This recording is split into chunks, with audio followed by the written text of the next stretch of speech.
Alors, travailler assis est bénéfique pour notre santé. Préjugé ou vérité? Oui, là, je vois que la majorité me disent que c'est pas bon de travailler debout.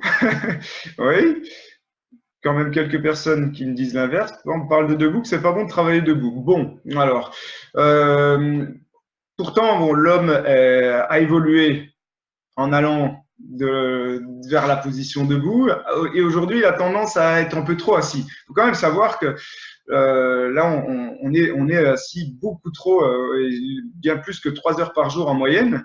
Et l'étude de Patel en 2010 s'est intéressée justement à cette position prolongée. Ça va être un peu la même chose, il faut le dire, quand vous roulez en voiture, hein, vous faites un long trajet et après quelques heures, vous sortez de votre voiture, on a tendance à s'étirer, on est raide.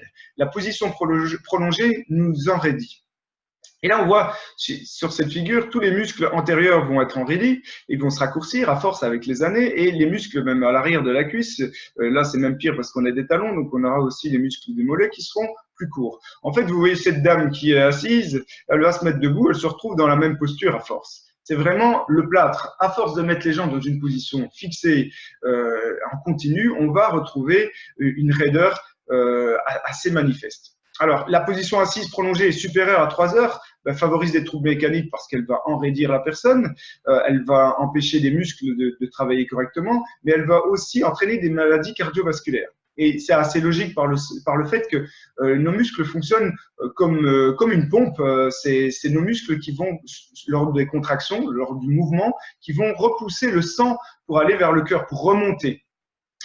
Donc par rapport aux muscles des jambes, hein, en priorité. Et si vous restez assis trop longtemps, le sang va stagner, les vaisseaux vont se dilater, c'est comme ça qu'on peut attraper des varices, mais le cœur va devoir pomper plus pour mettre plus de pression dans les tuyaux. Et ce qui fait que le cœur, lui, risque de souffrir à un moment donné. Donc, il est essentiel de bouger, il est essentiel de s'assouplir et d'éviter des positions assises prolongées. Alors, vous avez dans les pays nordiques les bureaux qui sont modulables et plus ergonomiques. On peut travailler debout. Personnellement, j'en ai un. Vous allez chez Ikea, vous pouvez en prendre un manuel, vous pouvez en prendre un aussi électrique au choix. Et là, vous pouvez dire, tiens, je vais commencer à travailler assis, puis après, parce que j'ai besoin de plus de concentration, puis ensuite, je me remets debout. C'est déjà une bonne chose en soi pour pouvoir éviter cette raideur.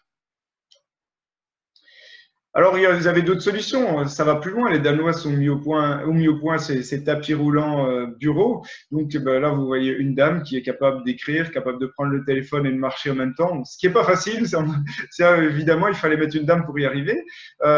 Mais c'est vrai que ça peut être une bonne chose. Les études ont même démontré que les sociétés augmentaient leur chiffre d'affaires de 10% si les employés alternaient en marchant 1 heure par jour sur ce type de bureau.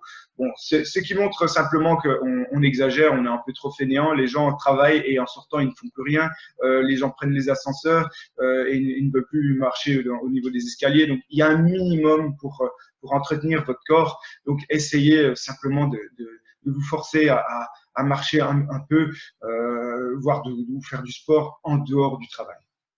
Mais c'est quand même triste de devoir investir, en tout cas pour les sociétés, devoir investir dans des tapis roulants pour faire en sorte que leurs employés soient plus performants. Alors l'essentiel, c'est de bouger en cherchant les amplitudes. C'est vraiment alterner les sports à changement de direction et des sports où il y a peu de rotation. Donc, vous avez des sports comme la course à pied, le vélo. Bon, c'est intéressant, la course à pied, c'est le sport le plus connu, mais on ne bouge pas assez en rotation.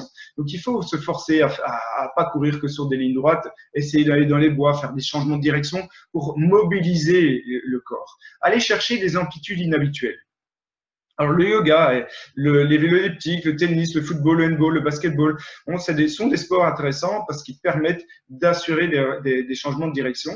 Bon, le seul problème, c'est que quand on est retraité, entre guillemets, à partir de 35 ans, on considère qu'on devient retraité dans le sport et on ne fait plus vraiment des sports à changement de direction. Pourtant, il faut forcer à les faire de manière plus douce et plus entraîné, évidemment, faut s'échauffer, il faut faire ça sérieusement, mais c'est bénéfique pour le corps de continuer à travailler sur ces mécanismes de rotation.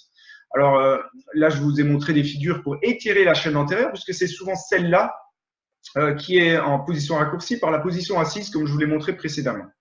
Donc, cherchez à vous assouplir dans les amplitudes dans lesquelles on a tendance à ne pas aller ou en opposition aux amplitudes qui sont restrictives.